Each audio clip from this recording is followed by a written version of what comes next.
Hey everyone, welcome back. In this video, I'll show you how to disconnect Windscribe VPN in 2026.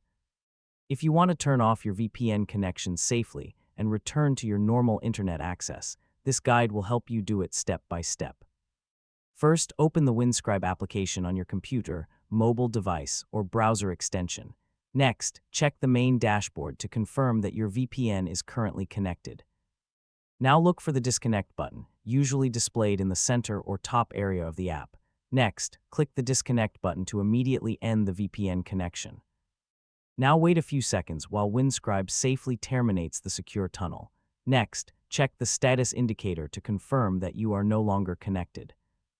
Now open your web browser and visit a website to make sure your regular internet connection is restored.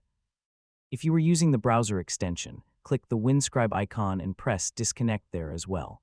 Next, verify that your real IP address is visible again if you check an IP lookup website. Finally, close the Windscribe app if you are no longer using it, and that's it. You've successfully learned how to disconnect Windscribe VPN. Your internet connection is now back to normal and no longer routed through the VPN. And don't forget to like, share, and subscribe for more helpful tutorials. Hey everyone, welcome back. In this video, I'll show you how to disconnect Windscribe VPN.